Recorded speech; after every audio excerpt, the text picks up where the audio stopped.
Well, that was a tremendous setup for this discussion, where hopefully we don't do what most hardware people do. We love to talk about how our machines are used, so we can drift into that. But we'll see if we can illuminate the chips from the chip perspective.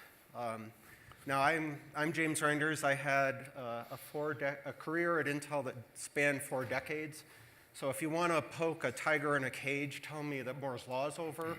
That can be a little bit of fun. But look, the world has changed. And during the last decades, we've seen accelerators come and go, come and go, come and go. I'm going to give credit to NVIDIA for being at the right time, at the right place, with the right product, and making accelerators a permanent part of computing. So what does that mean? Well, they come in lots of forms. They come in VPUs attached to CPUs. They come in GPUs, TPUs, neuromorphic computing, quantum computing. And I bet if I ask our 2 distinguished guests here, they'll argue that their chip isn't any of those, or some of their work. So, what do we do with that? Now, FPGAs, ASICs, ICs, they're going to fall into one of those. Bob told me before we came up here, he called it the golden age of design. And for a computer architect, I don't think there's ever been a better or more exciting time. I've had the privilege of designing 2 #1 supercomputers, which have the distinguished characteristic that between them, they were the #1 supercomputers in the world longer than the 3rd. And yet, that's nothing compared to what we're doing right now. The opportunities with the diversity, the new designs, I'm so excited. There was a great question the other day about, are we adopting this too soon? My perspective, we're exiting the early adopter phase, the phase where most of us didn't notice people were doing this stuff. We're entering a phase where it could be very costly to not be participating. So with that, Bob and Nick, I'd like you to take turns introducing yourself and sharing your passion for what this means from the chip perspective. I think we've already heard about the possibilities with it, and what are we unlocking and how? Why is it different, and why is it part of the landscape we have to understand? Bob? Well, I think we're at the point of a fundamental change, and with the end of Moore's Law. It's very important that what we point out is what Gordon Moore was talking about was the economics. We're still scaling. I'm planning a 7-nanometer processor at the moment. And you get something from it. You're getting performance out of it. But I'm not getting economics. I'm spending more per transistor. But I want the performance out of it. I want some of the power reductions. I think when I was talking earlier about the golden age of design, the worldwide accessibility now to leading edge nodes has kind of changed the paradigm. Intel for a number of years was ahead by a couple of generations of almost anyone else. It was very hard to compete. We'll say at least compressing of Moore's Law and the advantages means that it's much more of an even playing field, and simply adding more and more transistors is not getting us a lot of gains. So now it's about innovative design. It's about communication. It's heterogeneous compute.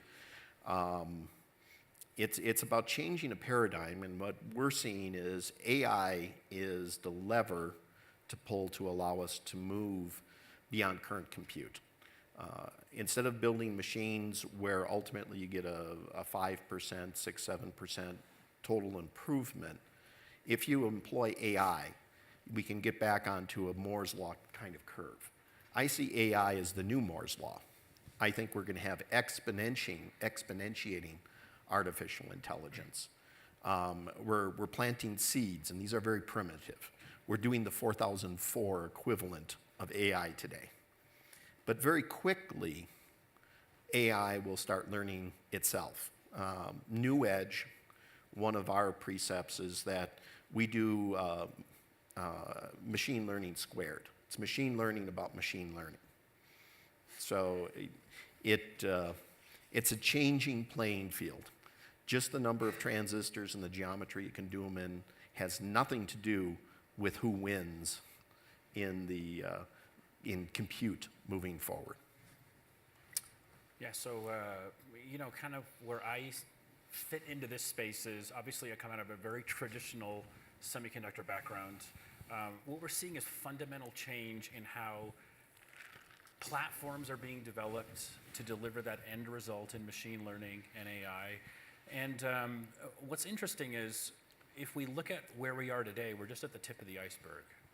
And if we look at the frameworks that are being put together by academic and some of these open source type initiatives that are focusing on the machine learning aspects and around AI and deep learning, what we're seeing is people taking advantage of hardware and ASICs in manners that we wouldn't necessarily have expected before. If we go back to where we first started in what we traditionally would have called GPU compute, it was really people taking the generic graphics processor and repurposing that through graphics instructions to do compute. And so that same type of innovation that was done out of community, we'll start to see into other hardware features coming out. AMD, we're reintroducing a new CPU technology this year called Zen, which is in a bunch of different platforms that's coming out. We're already starting to see that massive I/O capability on that platform start to come in with partners who want to do really interesting things on their machine learning and AI workloads, where they're pairing GPUs, CPUs, and really building a multi-vendor heterogeneous architecture. So it's going to be interesting to piece together what we consider off-the-shelf type solutions with some of the custom type solutions and deliver something that gets your workload done quicker in the AI space. So since we're seeing some compression of Moore's Law, can we talk a little bit about, as architects think about cheating Moore's Law or going to the next thing? What are some of the trends that are going to continue that from a silicon standpoint or from a semiconductor standpoint? What are some of the things that are going on that cheat Moore's Law or keep that progress going? Well, I certainly think, in my background, I have a hammer, so therefore this is the nail. It's in 2.5 and 3D integration. It gives you a couple of generations of exponentiation, like what we were familiar with perhaps 20 years ago with Moore's Law. And the vast majority of you out there, I'm sure, have not seen any 3D integrated circuits because there aren't very many of them. However, any of you that have an iPhone, recent vintage, camera in it is a 3D integrated circuit. It's at least 2 layers, some of them are 3 layers. And this is not chip stacking, it's a much denser integration. The enemy in scaling today is wire. Wire has been the enemy for at least 10, probably close to 15 years. We crossed over. Wire gets slower faster than transistors get fast. And that's why we yet still during have 4 gigahertz processors. Transistors burn no power. Wire burns power. So the knob that we have to turn is very advanced packaging. And I will point out, Cray did very advanced packaging. He didn't do semiconductors. So I think a good chunk of the advancement we're going to see in the near term, the next 5, 10 years, is going to be brought on by novel packaging. There's also going to be more employment of novel materials. 3D integrated circuits allows you to mix and match best of class. I've worked on circuits that have indium phosphide, gallium nitride, and CMOS all intimately connected, micron scale. On the same chip or multi-chip packaging? Well, it's layers. The layers of semiconductor that we're able to put together are on the order of actually 2 to about 20 microns thick. Vertical interconnect pitch down to actual assembly, 1.2 microns. So we build parts today that do nominally have 2 million vertical interconnects across 16 layers. We can, on a single layer, we've done as many as maybe 30 million interconnects between 2 layers. So this changes the paradigm. The 2.5D aspect of this is we build silicon circuit boards. It's shrinking the system down. It doesn't have to be silicon. The organic guys do a really good job on this, and they're not about to just go out of business. I know AMD and your products, and I'll let you talk about them. They're very interested, and if you are not doing 2.5 and 3D work today as a semiconductor company, you are planning to go out of business. Yeah, so just to add on that, I mean, we exited our chip fab production for this exact reason. The technology is moving so much quicker than where our investment was heading. So we decided some time ago to focus on really developing and designing the chips, but not actually going into the production side to cover some of these areas where we believe some of these breakthroughs are going to come in. I mean, a key thing for us is over the next several generations of products is really driving down driving up, the performance per watt. That's a key metric for us, and it's not going to happen with the traditional silicon processes we see today. It's going to happen, just as you said, with the 2.5D and 3D. Today we started to do things like stacking on some of our GPU type products just to remove that memory bus controller and have the memory effectively be in the same package as the GPU. We're doing that in limited scale on some products, but the long term for us is really going to be where can we go to get denser silicon? What can we do to take where our engineering hardware designers want to go, where today it's purely a physical limit, not a design development limit. It's the physics behind the wafers and the chips that we build.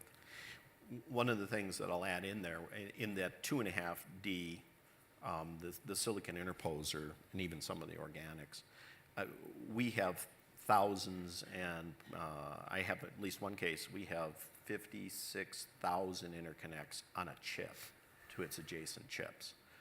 You can't build 56,000 pin packages. 2,000 pin packages are really challenging. So this change in how we can do packaging and assembly massively changes how we do things. SerDes, the serialization of data, so I can reduce the number of wires, it's a great thing. You can, do the 28, 56, 100 gigabit type things today for short distances, but it consumes a lot of power. Power is the problem. When you design a big system, the general parameter is how much power do I get, and then I figure out how much compute I can fit in that power envelope. That's how big systems are designed. It isn't, let's design a system with this performance. It's let's design a system with this power. The other thing I'll mention, and I think we're going to see it move pretty rapidly, is the move to photonics to replace wire. We have done some things and at least proven to ourselves that any distance over about 30 millimeters, it is more energy effective to go to photonics. So you're going to see this integration in 2.5 and 3D with photonic elements. Just for argument's sake, so photonics have advantages. Could you clarify a little bit? A rule of thumb I always considered, and it's not totally accurate, is that it takes a nanosecond to travel a foot, and it's actually worse than that. And you get to the point where on chips you can't get from one side to the other. It takes several clocks, which is a phenomenal change in design. Could you quantify at all, like what the hope is for photonics versus an electrical signal? Well, the big thing for photonics is not so much that it goes faster. You do get faster propagation. Copper gives you about a third the speed of light, hand waving required. Photonics, you can go through photonic switches. You can do what we would call nailed up circuits. You can use multiple wavelengths and do route by color. Basically, it comes in different wavelengths, different colors, so you can create switches that dynamically route based on the color of the packet of information you get. all of this really is to drive down power more than it is latency. But latency is a killer. And I come out of the memory business. I used to be in JEDEC. I was vice chairman for DDR3, which meant I took notes, just to be real clear what the vice chairman does. It's for memory, it's all been about more and more bits and not about performance. That's changed. Performance is now a big thing. Machine latency is highly dependent on memory latency, and it's highly dependent on network latency. So new architecture machines, I think, are paying a lot more attention to things which have really languished for the last 20 years. So just a curiosity question, are photonics less affected by what electrical engineers would call parasitics in their ability to change their signals rapidly? They are. Unfortunately, we have to go through some electrical translation.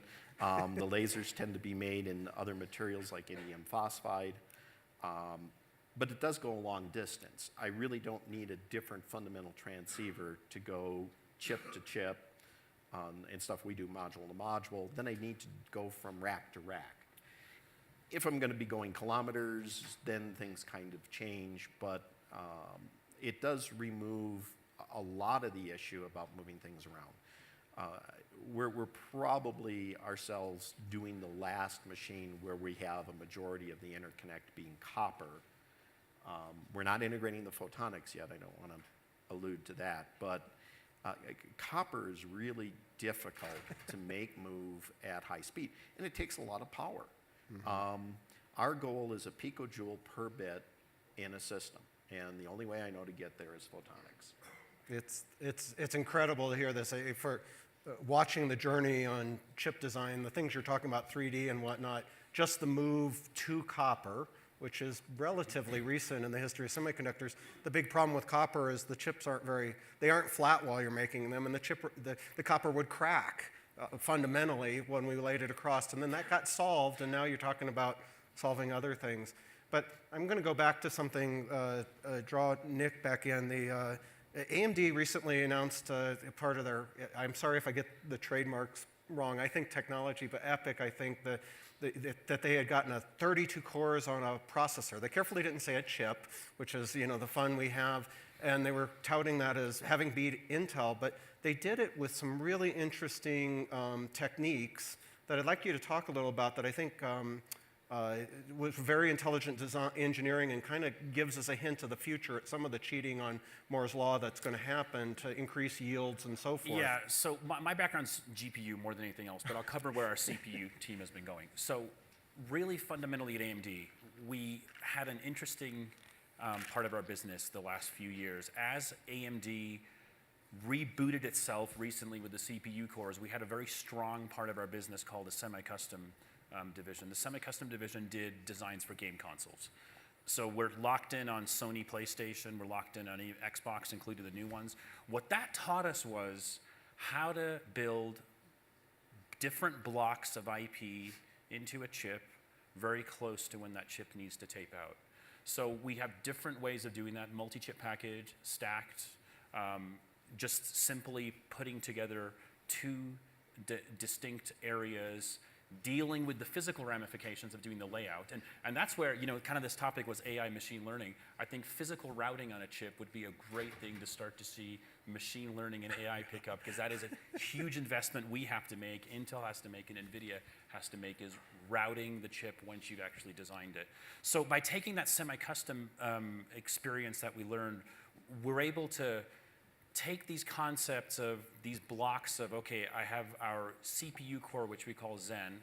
I can take up to 32 of those cores, put them into effectively a chip package, various ways. So it may be a single piece of die, it may be multiple pieces of die depending on the device, but the interconnects between them are low latency. Yes, they still have the physical ramifications that we see with, device-to-device connect today, but effectively it brings us something that can turn onto market really quick, and brings new IP blocks. And this lets us then get modular, where our CPU cores can rev every 2 years, our I/O cores can rev, like our PCI Express interfaces. Everything else can rev, like the memory controllers. And we can, if a team comes in, like it happens with Intel, NVIDIA, and others, a team will come in, they got to get a deliverable out by a set time, a year and a half later, and hey, if they're late, we can take IP from a prior, mix it in with the rest of the new, and continue on a schedule. That's a big thing for us going forward, is we want to make sure we execute to a set plan, and part of this is really around having that flexibility to do different types of chips where we can go really crazy on the scaling. And I think that the most important thing is, if you look at Moore's Law, yes, it is a little different than how it is today, but the end result is, can I take that workload and the cost I paid for that workload, scale it up to the same level of Moore's Law, regardless if it's multiple chips or multiple platforms? Can I get that cost and performance delta that you've seen on Moore's Law and continue that going forward? So, Yeah, and I'll just add, I absolutely agree with that methodology, and we're doing the same thing. We have chiplet processor modules, and instead of needing to redesign a major SoC and take 2 years to redesign it, by going to the chiplets, you can play this mix and match. You can change one piece of IP. You can, if the most ideal technology to do a neomorphic processor is maybe 28 nanometer, that might be good enough. You can do it in 28 nanometer. Maybe it's a technology that's more diverse. If you want to build carbon nanotubes, that doesn't necessarily get along with FinFETs at 3 nanometer. You can build these different pieces, tightly integrate them. Absolutely. And you can target a customer's needs in a matter of, I'll say weeks, small number of months. You can actually have a custom processor targeting a specific customer for pretty low NRE by doing this mix and match, and they would get 90% of the performance of a completely custom designed, top to bottom, best technology, but it's at a fraction of the cost and a fraction of the time. So to demystify it a little bit, as an engineer, I always love to think about how are things made, and it helps explain a lot of the things you're excited about. Not many people get the opportunity to go into a fab and see it in operation, but fundamentally, chips are laid down a layer at a time, and they spend time in a machine, and then they go to their next step, and so on. And a lot of times people wonder fundamental things like, why do we talk about memory technology shouldn't go on the same chip as logic technology? Well, it's a different recipe. It can actually be the same silicon, but that different recipe means you're probably spending, if you've got, I'm going to make up some numbers, but if you've got 30 layers for your logic, but 30 layers for memory, those layers may not be the same. So you just effectively created a 60-layer chip, and so you're spending more time. An advanced chip these days will spend weeks going from step to step to step in a fab. Now, you might be able to accelerate that, but when you're in major production, weeks, one wafer spending several weeks before it's done because of all these steps. So anything that complicates that takes it from 2 weeks to 4 weeks is bad. So you could say, oh, I could throw some gallium arsenide down, or not gallium arsenide, I could throw exotic technologies. You're extending the time. So I'm extremely excited about as you referred to them as chiplets. AMD, what they did is put 8 processors on a die. The dies are smaller and found a way to connect 4 of them together and get 32. Now that has design implications, but man, a smaller chip, it's the yield goes up because defects are random. Yep. If you make it smaller, yield goes up, so you get higher yield. Yep. That lowers cost. But those chiplets don't necessarily need to be from the same technology, as you were saying. So we could see a gallium arsenide chip set next to a silicon chip. That the opportunities are endless, and it's. I think you're seeing a hint in that. NVIDIA had a paper in ISCA, the architecture conference this summer, talking about GPUs are getting so big. What would it be like if we chopped the GPUs up into chiplets? This is a trend. So with that, I think let's take some questions. The enthusiasm, we share an enthusiasm for where this chip technology is going, and I don't think it's ever been more exciting. Let me just add touch on one thing. You were talking about the yield. Here's something that'll blow your mind. As you scale the chip up, the yield goes down and goes down dramatically. Oh, yes. It's not linear. we talk about on very large chips, mining wafers looking for chips. In 3D with memory, I'm going to tell you something that doesn't make sense. The bigger we make the memory, the better the yield. All memory devices are defective. They're all repaired at the factory. We have spare rows and columns. When we stack them in 3D, we can share the repair and redundancy vertically.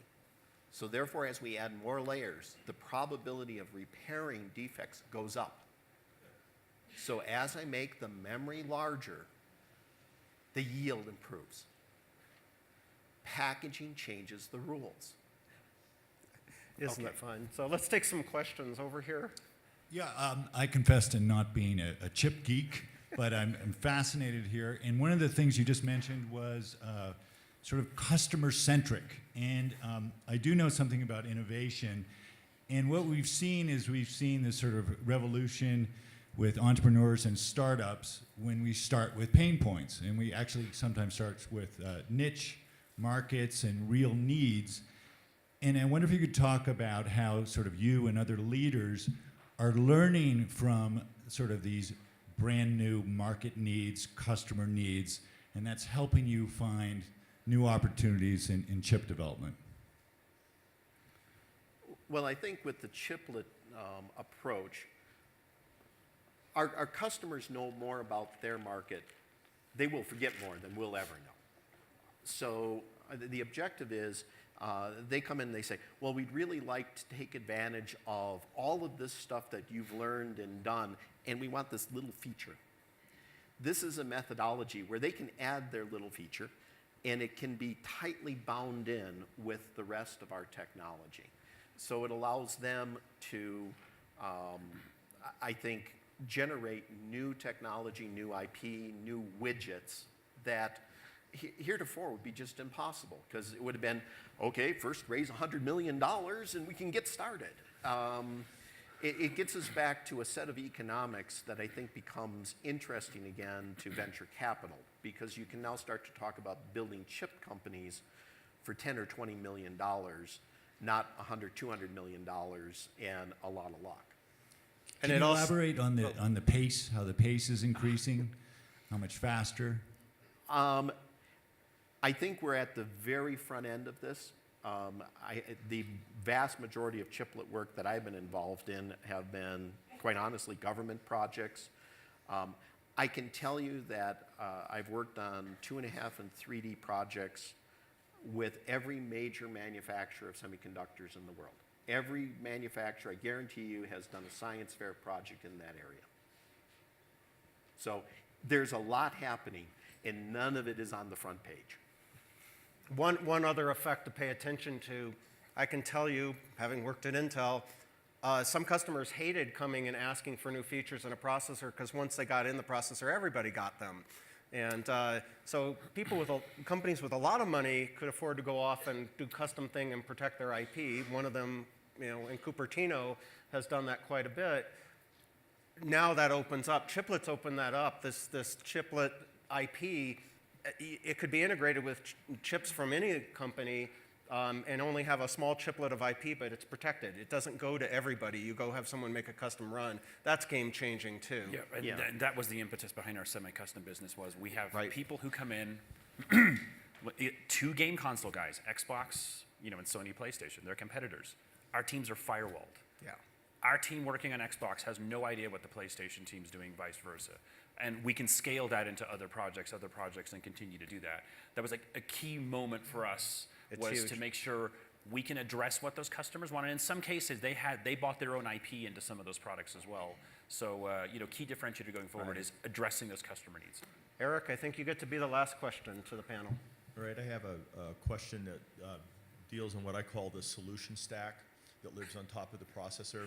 James hears me talk about this a lot. you've got this great technology that has wonderful potential and lots of opportunities. We design systems and we need to get problems on them. So, you know, what does the tool chain look on top of that in terms of compilers, debuggers, profilers?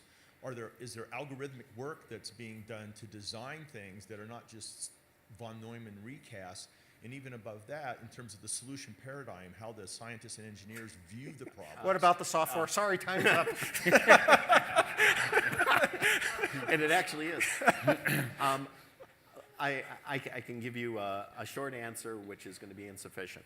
I can tell you the platforms I work on are highly heterogeneous.